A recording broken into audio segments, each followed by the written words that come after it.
Europe 1, La France bouge. Elisabeth Assayag. C'est déjà la dernière partie de cette France qui bouge dans nos restaurants d'entreprise. Et oui, après les confinements, depuis la hausse des prix des matières premières, les cantines se sont renouvelées. Les cantines de nos écoles, de nos EHPAD, de nos universités, de nos entreprises. Tout est en pleine mutation. Nous sommes avec 3 patronnes et patrons dans les phases différentes de la vie d'une entreprise avec cette même envie commune. Au-delà de faire du business, vous améliorez la vie des gens, la qualité de vie au travail.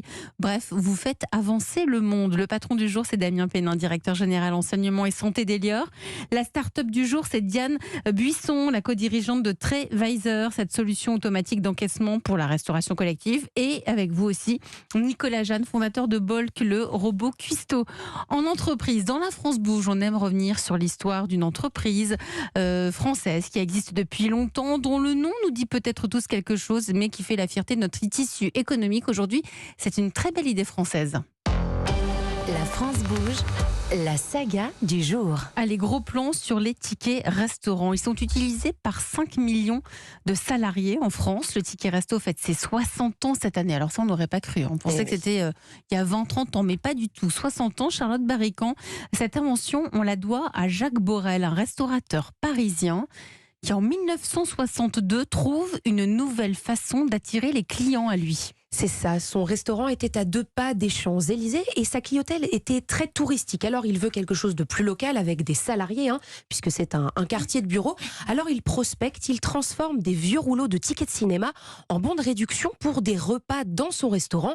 Donc il les vend aux entreprises du quartier. Par exemple, les tickets jaunes valent 2 francs, les verts 3 francs. Et très vite, ça marche, comme nous le raconte Ilan Ounounous, le directeur général d'Edenred qui édite les tickets restaurants.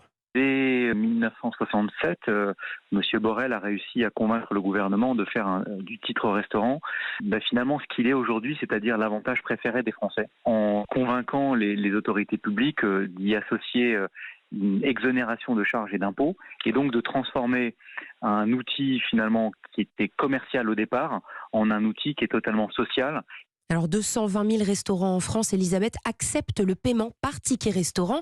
Et selon l'entreprise, le ticket peut aller jusqu'à 12 €, une moitié à la charge de l'entreprise et l'autre à celle du salarié. Alors, toutes les entreprises peuvent proposer des tickets restaurants à leurs salariés. Bien il sûr. faut avoir une cantine. Non, il n'y a aucun critère. C'est un choix qui se fait entre l'employeur et les représentants du personnel. Donc même si vous avez une cantine d'entreprise, vous pouvez en bénéficier. C'est l'équivalent de ce qu'un salarié pourrait dépenser pour son repas du midi en entreprise, à l'extérieur ou même en télétravail. Alors, Charlotte, Edenred et son ticket restaurant s'est exporté ailleurs dans le monde. Exactement. Par exemple, le Brésil, qui est très attentif au bien manger et aux avantages pour les salariés.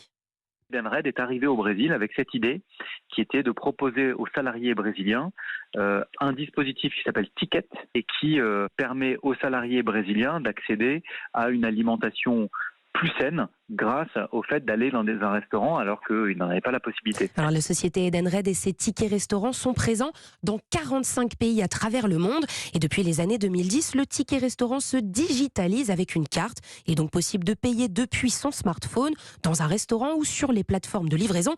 Il y en a plus de 150 en France qui les acceptent. Elles sont nationales mais aussi locales.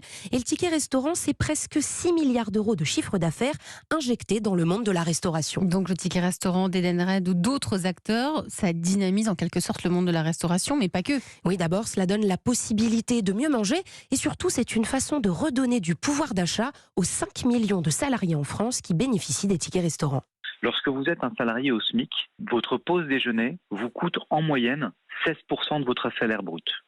Lorsque vous êtes bénéficiaire du ticket restaurant, votre pause déjeuner vous coûte 8% de votre salaire brut, parce que votre entreprise vous donne de l'argent pour financer votre pause déjeuner. Et donc, à l'échelle d'une année complète, ça représente un apport de pouvoir d'achat assez significatif. Et avec l'inflation galopante, le plafond de dépenses journalières par ticket restaurant passera de 19 à 25 € le 1er octobre prochain. Merci Charlotte Barrican pour cette très belle histoire de cette création française depuis 1962, la très belle histoire des tickets restaurants. Damien Pénin, vous êtes notre patron du jour, directeur général enseignement et santé d'Elior. Vous avez une grosse activité de titres restaurant, vous ? Acceptons, mais nous ne les produisons pas. D'accord, donc 25 €, là, est-ce que vous pensez que c'est une bonne mesure pour aider C'est une très bonne mesure. C'est quelque chose qui va nous aider à tous pour mieux déjeuner. Tout à fait, et ça donne du pouvoir d'achat. Et ça donne du pouvoir d'achat. Pas d'achat. Nicolas Jeanne, vous êtes le fondateur de Bolk, ces tickets restaurants. Vous, tout à l'heure, vous étiez en train de sourire quand Charlotte Barrican était en train de nous raconter le récit. Vous nous disiez avant, hors antenne, c'est une grande histoire. Ouais, c'est une histoire assez longue avec des nouveaux acteurs aussi qui sont arrivés. Mais pour nous, moi, je partage ce que dit Damien, c'est que c'est un super dispositif. Ça permet d'aider chacun à mieux manger. Et d'autant plus dans cette période où justement le pouvoir d'achat n'augmente pas et les matières premières augmentent, ça permet de mieux manger. Et donc nous, on est ravis à chaque fois qu'on a un client, une entreprise qui propose des titres restaurants à ses collaborateurs. Ouais, donc au contraire, c'est une bonne nouvelle quand vous le voyez arriver. Et vous, Diane Buisson? Je partage aussi cet avis et ça permet aussi de ne pas sauter le repas du midi. Ouais, ce qui est essentiel, parfois très oublié. C'est la spécialiste en nutrition qui nous parle. Exactement.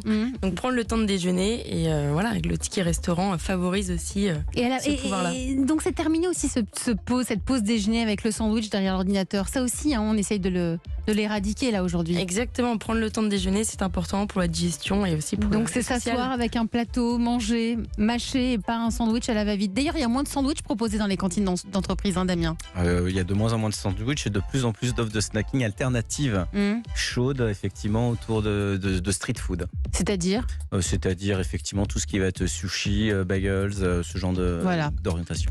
Merci, c'est déjà la fin de votre émission. On en sait beaucoup plus sur les cantines de nos EHPAD, dans l'entreprise, dans les écoles, dans les crèches. Merci à vous, Damien Pénin, directeur général d'enseignement et santé des Lieurs, d'avoir été dans La France Bouge. Merci à nos invités. À demain. Vous avez peut-être envie d'acheter une maison, vous avez envie de vendre. Eh bien, on va en parler avec le PDG de Guy Hockey dans un instant. Le flash suivi de Christophe Fondelat.